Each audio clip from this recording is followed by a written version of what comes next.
Hello, and welcome back to the podcast. Thank you very much for being here. If you are new, welcome. Thank you. I am going to talk today about the 2 factors of risk for infinite banking.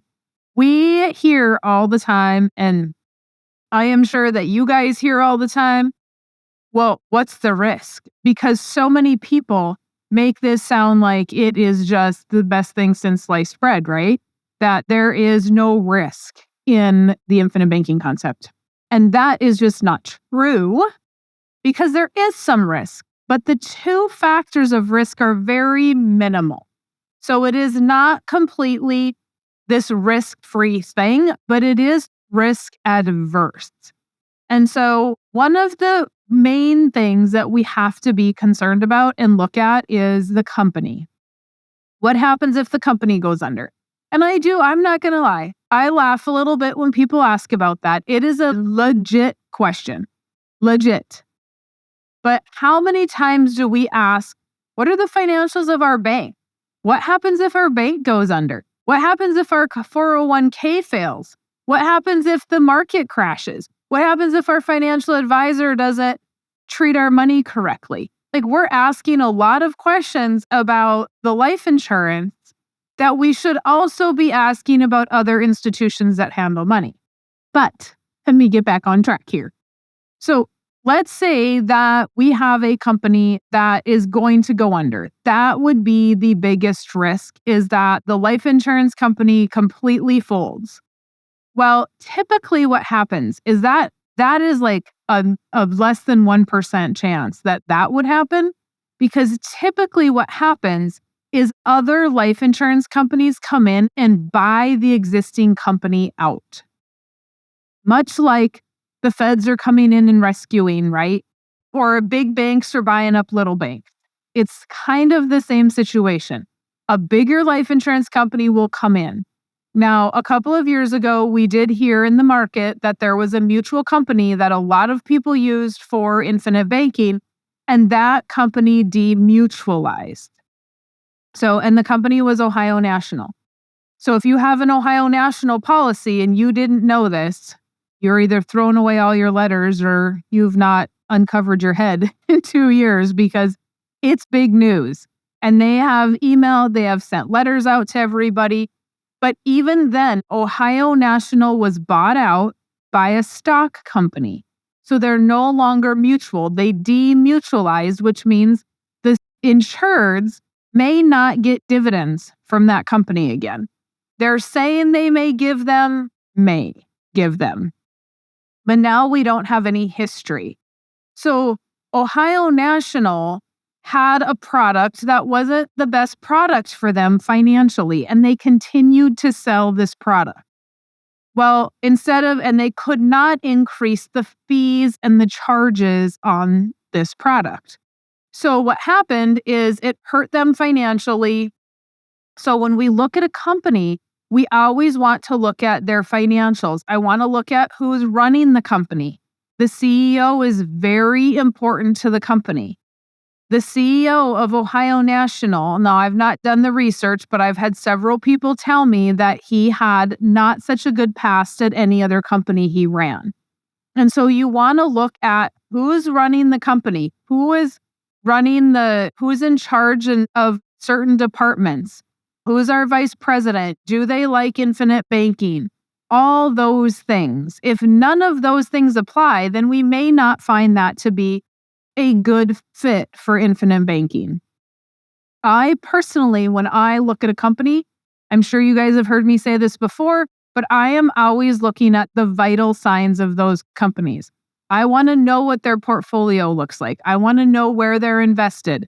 I want to know what percentage of the policies have loans. Does that go up every year? Does that go down every year? What is going on? Are they taking a lot of risk in their portfolio? Are they not taking risk in their portfolio? So many people go, oh, well, I'm just going to base it off of dividends. If they're paying good dividends, they're doing a good job. Well, guess who was paying great dividends? Ohio National.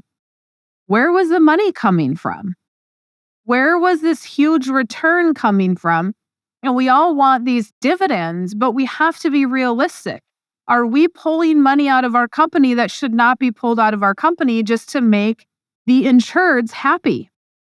So the policy owners are happy as heck that they're getting a dividend, but where is that coming from? Is it coming from reserves? Is it coming from profits of the company?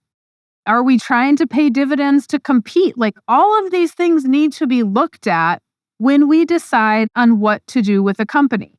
Now, with all that being said, that is a very minimal piece of risk. Because when I look at vital signs, nearly every single mutual company looks very similar. Very, very similar. They're doing similar things. So is it a big concern? No, not really. The second piece is the biggest concern. So number one reason number one risk, is the insurance company going to fail? Number two risk is human nature. If this concept fails, if you buy whole life insurance with a mutual company and you have an infinite banking practitioner as an agent, the second reason that this would fail, and most likely going to be the reason this would fail, is because of you. You are not funding the policy correctly. You are borrowing money and not paying it back. Maybe you're doing what Nelson talks about, use it or lose it. Maybe you bought the policy and you're not even using it, and you forget why you even had it. Or maybe you bought a policy and you have a max premium that you can pay, but you're only paying the minimum amount because you're not paying attention to anything.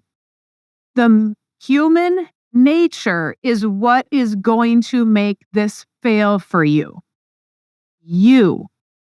People think that this is just super easy. It's a no-brainer. I'm just going to buy a policy. Well, you can buy a policy. That's great. But if you're buying a policy from an agent that doesn't understand infinite banking and they can't help you, and you have a policy that's not structured correctly, or you have a universal life or an indexed life or a variable universal life, and then you come back and say infinite banking is crap and it doesn't work. No. You don't have the ability to say that because you didn't use an IBC practitioner and buy a policy that was correct, as Nelson tells us. Dividend paying whole life. If the other stuff worked, we would be using it, but there are no guarantees in it. People that take loans and don't pay them back, interest compounds on that policy from year to year. When was the last time your agent told you that when you take a loan, A, it's not free, and B, your interest is going to compound from policy year to policy year? Pay attention to what you're doing. You own the bank. Did you just go open a branch of the bank?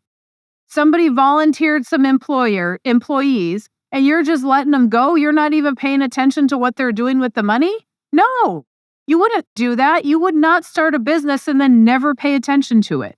And if you did, let's say that you do. Let's say that you start a business and never pay attention to the financials. Guess what happens? The business fails because you're not paying attention to the financials. The exact same thing here. You created this bank inside of a policy. Now we have to understand the workings of the policy. I had a potential client meeting yesterday, and we spent a lot of time talking about how interest is working in the policy, because the interest you pay to the insurance company does not work like interest you pay to the bank. It is prepaid. It is prorated back. It is figured based on the policy year, not based on the calendar year. Insurance companies are not in the business of banking. They're in the business of life insurance. So when you need something, it's really up to you. Outside of them giving you money, you can't call the insurance company and ask them questions about infinite banking. They're not going to be able to answer those. In 99.9% of the cases, they are not going to be able to answer those. Even with the company that I work with, I had a client that called the insurance company instead of calling me, and he was given 100% misinformation because the person that answered the phone did not know what they were talking about. Not a clue. And think about it. It's not the insurance company tries to train. And this isn't just my insurance company. This is all insurance companies. There's one insurance company that I used to write with. We are on hold for 30 minutes. We can't even get through. Do you really think that they're so busy teaching infinite banking? No, that is what your agent is for. So if you don't have an agent that knows IBC, again, you may have been part of the problem because you chose to work with somebody that is not infinite banking certified. That is a big deal. I don't just talk about that because I'm infinite banking certified and I want you to work with me. That's not the point. The point is that it's your money. Take that stuff seriously. If you're not, then you have no reason to complain that anything has failed because you haven't been serious about it. I have clients that don't listen to podcasts, that don't call me. We're 10 years down the road and they are like, why do I have this policy? Yeah, I'd like to know that too. I'd like to know why you don't call for 10 years, why you don't listen to the podcast. Like these podcasts, granted, everybody's listening to them and I love it. But when I started these podcasts, I started it as an avenue for existing clients to be able to get information if they don't have access to me. It is just something that we can continually teach through the podcast. But if we don't take the time to listen, then what? If we don't take the time to understand how our loans work, to understand the structure of our policy, then what? If you're buying a policy and you do not understand how that policy is structured, how much money is going to the whole life, the base piece, how much money is going to paid up additions? Is there term on there? What has to be paid? What if I can't pay the full amount? If somebody is not going over that with you, they just sold you a policy. All of my clients know exactly what 3 pieces of the policy they have. They know the minimum amount. They know what they have to pay every year. Okay, do they remember it? No. But that's why we're here to continue to teach it. So you are going to be your biggest factor of failure. And humans are the biggest factor of failure in our lives, totally. Why am I overweight? Because I fail at eating correctly. All the food's out there for me, right? All the coaches are out there for me. I have failed. So I can't go, eating right is terrible. It doesn't work. Really? Is it the eating right that doesn't work, or is it human nature that's the failure? We would never say that, right? We would never say, well, gosh, you know what? If we're farming, we'd never say that tractor is a POS. That thing doesn't even work. Look at that. The GPS isn't working. And the next guy gets in there and the GPS works just fine. Human nature. It's a human error. Operator error, right? That we don't know how to operate it. So we are typically going to be the factors outside of natural disasters and those sort of things. We are going to be the factors of why things don't work.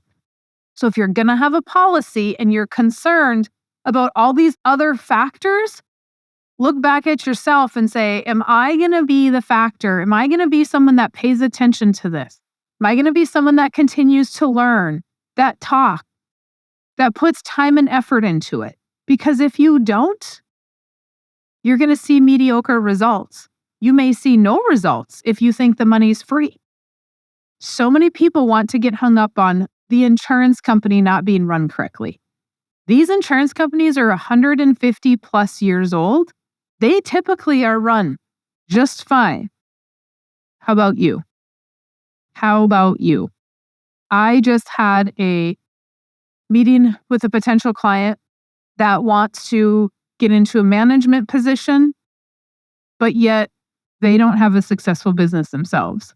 but they know everything about management, but they don't have a successful business themselves. And so if you don't have a successful business and you can't have the successful business, that's a human nature issue, right? That's a human issue. Okay. Beat that dead horse, didn't I? You guys.